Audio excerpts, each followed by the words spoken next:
Bienvenue dans La Voix des Puissantes, le podcast pour les femmes en quête de conscience, d'authenticité et de libération. Je suis Estelle Ruiz, astrologue, thérapeute d'obsidienne et accompagnante holistique. Mon rôle est de t'aider à te reconnecter à ta vérité et à ta puissance intérieure.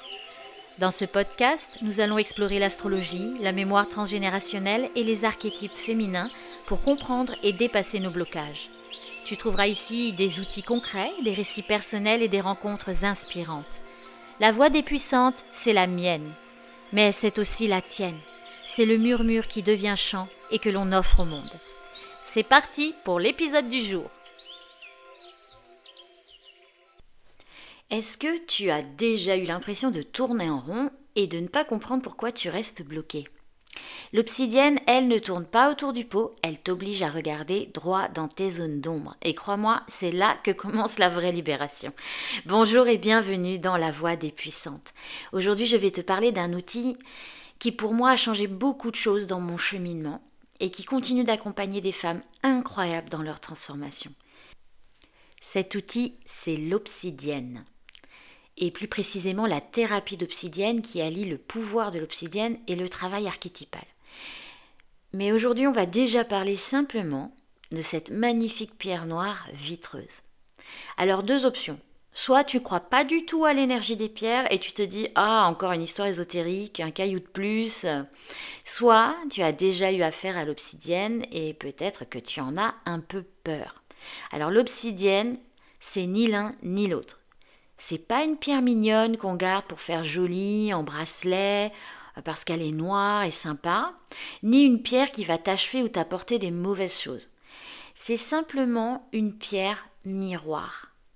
C'est un miroir de ce qui se cache au-dedans de toi, un miroir qui ne triche pas. Dans cet épisode, je vais t'expliquer pourquoi elle est si puissante, comment elle agit, te partager aussi quelques exemples concrets et te donner un rituel que tu peux commencer à expérimenter chez toi. Donc déjà, l'obsidienne, c'est quoi ? L'obsidienne, c'est une pierre volcanique, noire, vitreuse, c'est du verre. Elle est très tranchante. D'ailleurs, c'est pourquoi elle a été utilisée pour créer des flèches, des couteaux dans les pays où on la trouvait. En gros, on peut en trouver partout où il y a des volcans. Donc, il y en a en Sicile, il y en a évidemment au Mexique, c'est là qu'elle est très, très utilisée. J'imagine en Islande, je crois qu'il y a des volcans aussi au Japon. Enfin, bref, partout où tu vas trouver un volcan, tu peux trouver une obsidienne. Alors, il y a des obsidiennes de différentes qualités. Tu vas avoir peut-être entendu l'œil céleste, flocon de neige, acajou. Donc ça, c'est des obsidiennes où il y a d'autres incrustations de minéraux ou d'éléments.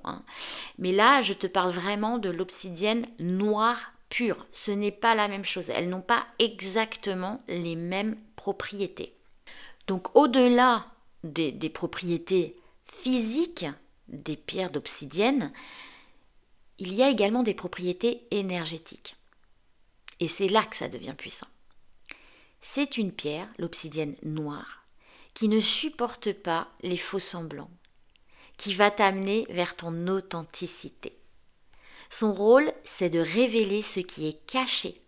Tout ce qu'on préfère éviter, refouler, repousser dans l'ombre, c'est exactement ce que l'obsidienne va venir débusquer et va te révéler.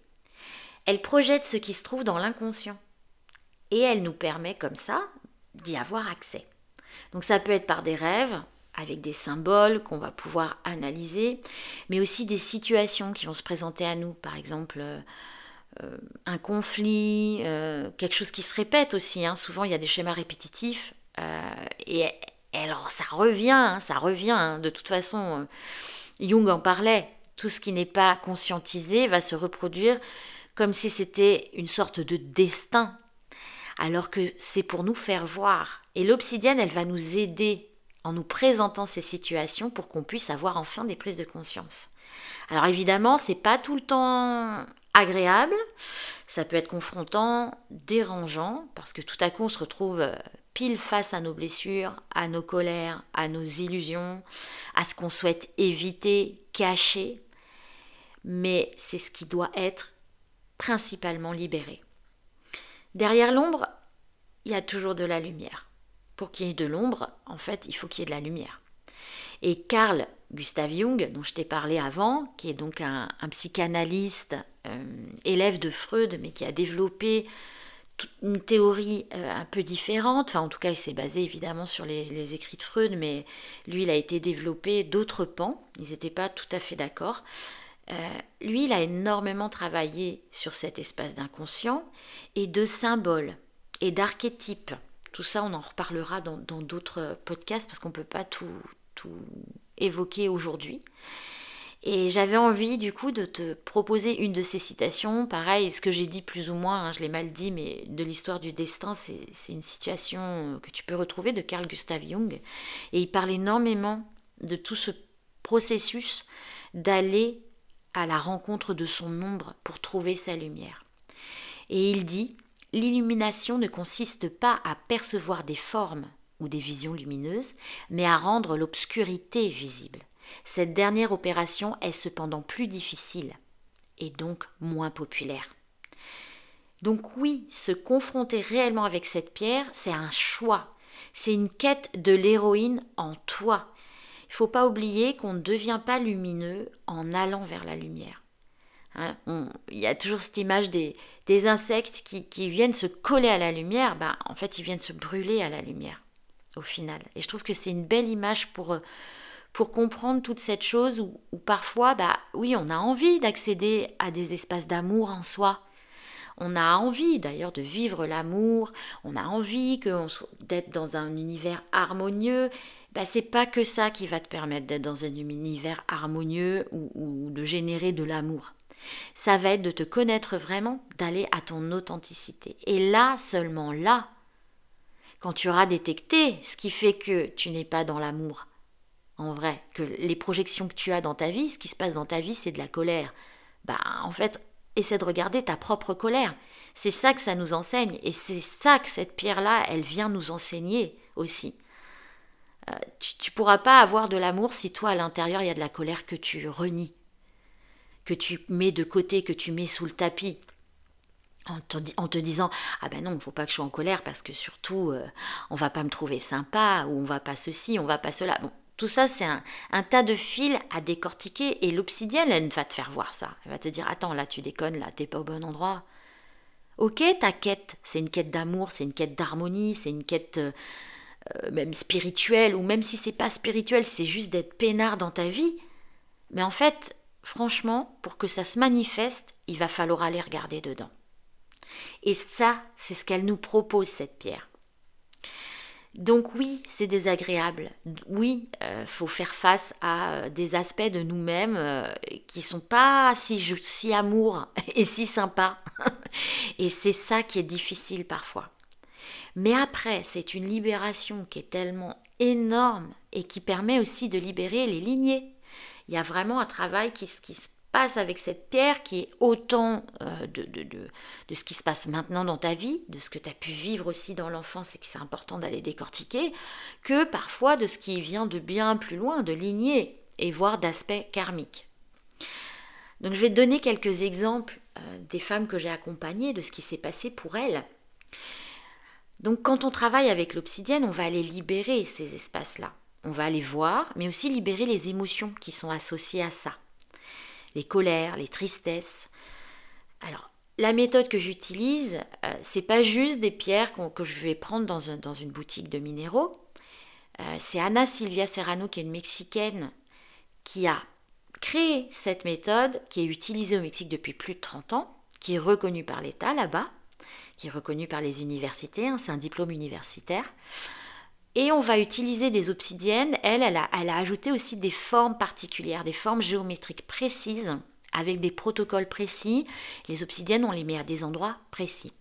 Une de ces géométries qui l'a rendue très célèbre, notamment dans le monde hispanophone, c'est Osiris, c'est un œuf d'obsidienne, un œuf d'obsidienne ou œuf de yoni, qu'on vient insérer la nuit dans le vagin et qui va venir nettoyer les mémoires inscrites dans les organes féminin. C'est vraiment un grand nettoyage, que ce soit au niveau physique, énergétique.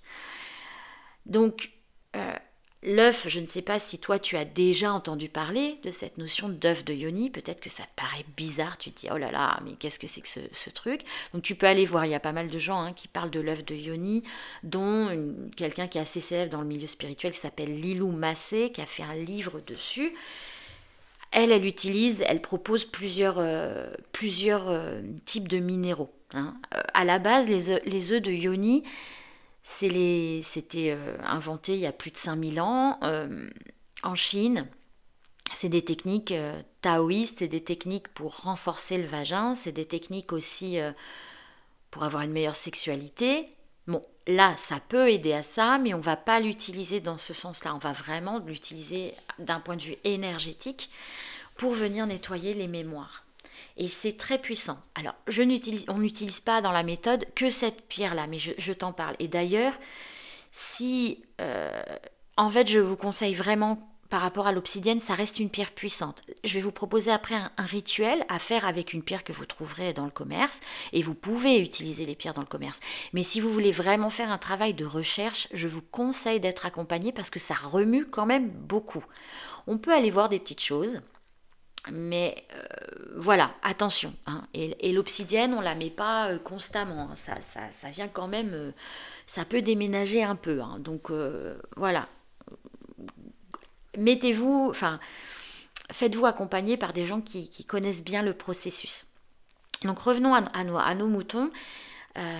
Voilà, par exemple, une des femmes que j'ai accompagnées avec l'œuf avait un cycle complètement irrégulier. Elle avait subi une intervention chirurgicale et ça faisait 2 ans que c'était vraiment du grand n'importe quoi. Et dès qu'elle a commencé à utiliser l'œuf, mais pour elle ça a été vraiment assez immédiat, et bien son cycle est redevenu normal. Son cycle est redevenu normal. Alors évidemment, ça a aussi généré des remontées de mémoire. On les a traitées en séance. Mais ne serait-ce que de retrouver moins de douleur, être avec un cycle qui revient, qui se restabilise, évidemment, ça a été un grand moment pour elle. Une autre femme a eu une remontée de colère énorme parce qu'on peut se sentir aussi très puissante ça vient aussi énergétiser beaucoup. J'ai des femmes qui me disent que quand elles utilisent l'œuf, elles se sentent vraiment puissantes, elles se sentent alignées, elles se sentent en place. Bon voilà, pour l'autre femme, c'est la colère qui a apparu, une colère qu'elle retenait envers son père depuis des années, dont elle n'avait même pas conscience, c'est-à-dire qu'on vient mettre sous le tapis parfois des émotions. Alors au début, évidemment, c'est pas agréable, mais après, une fois qu'elle a reconnu la colère, alors elle n'a pas été forcément voir son père et, et lui passer un savon. Voilà, quand on est adulte, c'est pas non plus d'aller voir ses parents et de leur passer des savons, c'est juste de comprendre d'où ça vient, pourquoi c'est là, qu'est-ce qui a généré ça, et puis après, on s'en charge. Mais n'empêche que à partir de ce moment-là, il y a une énergie qui s'est remise à circuler. Elle a commencé en fait à s'autonomiser, à poser des choix pour elle, et non plus se positionner dans cet espace où on essaie de plaire aux autres. Elle a même osé dire stop à des hommes qui se présentaient à elle et qui respectaient pas ses limites, alors qu'avant elle n'y arrivait pas du tout et elle se laissait embrigader dans des relations décevantes. Ça aussi, l'utilisation de l'obsidienne peut faire ça. On est dans un espace où on commence à avoir beaucoup plus de conscience de soi-même et on va réussir à faire des non, à dire des non, alors qu'avant c'était complètement impossible. Donc ça, c'est quelque chose d'extrêmement fort. Pour une autre femme, par exemple, ça s'est passé à un niveau des mémoires transgénérationnelles. On a mis à jour la lignée, les ancêtres, ce qu'elles avaient vécu. Et ça a permis en fait d'améliorer aussi ses rapports avec sa mère. Il y a la prise de conscience mentale qu'on connaît, mais il y a tout le travail énergétique en posant des actes symboliques qui viennent vraiment faire un travail incroyable. Et parfois, de faire soi-même ce travail-là, c'est les autres personnes en face qui évoluent et qui bougent. Nous, on change de posture. Nous, on change d'endroit. Donc ça peut créer des cassures. Ça peut créer des choses qu'on n'accepte plus. Et l'autre personne, elle n'a pas avancé et elle ne comprend pas. Mais ça peut aussi améliorer certaines relations sans que l'autre travaille. Donc ça, c'est assez étonnant. Bon, ça, c'est, je pense, pour tout travail personnel sur soi. Il faut être honnête dès qu'on commence à travailler sur soi. Mais l'obsidienne, c'est vraiment puissant et ça vient travailler des choses très, très profondes profonde. Donc je pourrais donner plein d'exemples comme ça, et même encore plus fort, mais il y a certains, bon voilà, j'en parlerai à d'autres occasions. En tout cas, ce qu'il faut retenir, c'est que l'obsidienne, elle va nous amener vers notre authenticité. Elle va nous dire arrête de te mentir à toi-même. Arrête. Arrête de faire des trucs que tu n'as pas envie de faire, qui en plus te sabotent, qui en plus ne sont pas bons pour toi. Sois sincère avec toi-même. Donc oui, ça demande une sacrée intégrité, ça demande d'accepter sa vulnérabilité, ça demande des efforts. Ça vient pas tout seul, c'est pas magico-magique. Quand bien même, voilà, le cycle, effectivement, de remettre aux iris, en général, ça calme le cycle. J'ai une autre femme, là, je m'en souviens, elle avait souvent des petites pertes blanches. Elle a commencé à porter aux iris, ça s'est arrêté. Bon, voilà, il y a des choses comme ça, évidemment. Mais fondamentalement, quand on veut aller vers soi, quand on veut manifester dans la vie, de l'amour, de la générosité, de l'abondance, il faut aller nettoyer ces espaces d'obscurité. Et l'obsidienne, elle te propose ça. L'obsidienne, elle t'aide. Et c'est ça qui est incroyable. Parce qu'en fait, tant qu'on fuit, qu'on cache, qu'on évite, rien ne change. L'obsidienne, elle va nous mettre devant ça, devant tout ce qu'on évite. Et c'est seulement quand on va les voir clairement, et donc ça fait remonter peut-être des blessures, qu'on va pouvoir commencer à se transformer et à transformer notre vie. Je vais te proposer un petit rituel là avec l'obsidienne. Donc tu peux avoir une obsidienne chez toi ou aller en prendre une en magasin. Rien n'empêche que tu ailles un peu explorer aussi comment tu te sens avec cette pierre, comment elle vient rentrer dans ton espace énergétique. Donc je te propose de prendre ta pierre, de prendre évidemment un moment où tu vas être au calme et de la prendre simplement dans ta main, de respirer et de la regarder, de l'observer, comme si c'était un miroir que tu avais devant toi. Déjà de sentir qu'est-ce qui se passe dans ton corps. Est-ce que tu sens des picotements? Est-ce que tu sens que c'est fluidifié? Est-ce que tu sens que au niveau de ton plexus, ça vient se serrer? Qu'il y a peut-être un léger mal de tête? Voilà. Qu'est-ce qui se passe quand tu as cette pierre dans la main? Et pose-lui directement la question. Qu'est-ce que je n'ose pas voir aujourd'hui? Laisse venir tranquillement ce qui vient.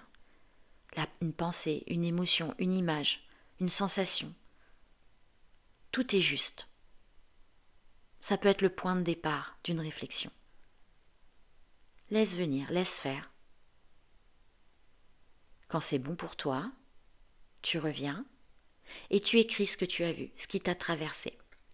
C'est tout simple, mais ça sera peut-être le début d'une réflexion, le premier fil que l'obsidienne va t'aider à tirer pour aller vers une compréhension plus forte de toi-même, pour te libérer.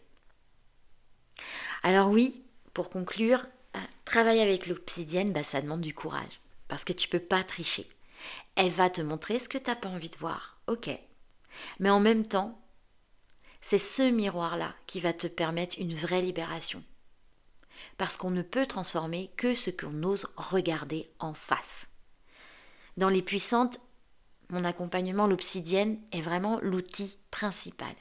Elle accompagne tout au long du processus pour révéler les ombres, débusquer les illusions et surtout libérer les énergies bloquées qui nous empêchent d'avancer parce qu'elle aspire, elle vient libérer.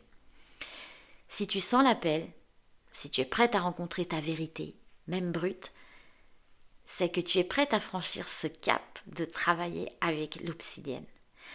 Alors jusqu'au 21 septembre, je propose un tarif Early Bird pour mon accompagnement Les Puissantes qui va commencer mi-octobre. Si ça t'appelle, si ça te touche, même si tu as un peu peur, parce que en général, si on a peur, c'est exactement là qu'il faut aller, je t'invite à réserver un appel découverte. On en parlera ensemble, je te montrerai comment ce chemin peut te permettre de reprendre ta place pleinement. Tu as le lien qui sera mis dans la légende de cet épisode. Surtout, n'hésite pas. Moi, j'aime échanger aussi, comprendre les femmes qui sont devant moi, qui sont là à écouter ce que je propose. Et je serais ravie d'écouter là où tu en es dans ta vie et voir avec toi ce qu'on peut libérer et changer. Merci beaucoup d'avoir partagé ce moment. Je te donne rendez-vous dans le prochain épisode où on parlera d'un des archétypes les plus redoutables et qui nous joue bien des tours, la petite fille. J'espère que cet épisode t'a plu. S'il a fait écho en toi, je t'invite à t'abonner pour ne rien manquer des prochaines aventures de la Voix des Puissantes. Et si tu penses qu'il peut aider une amie, n'hésite pas à le partager. Pour continuer la conversation, rejoins-moi sur Instagram, @EstelleRuizAstro. J'ai hâte de te lire et de découvrir tes réflexions. Tu peux retrouver toutes mes ressources sur mon site internet ou via mon Linktree dans la description de cet épisode. Je te dis à très bientôt, ici ou ailleurs.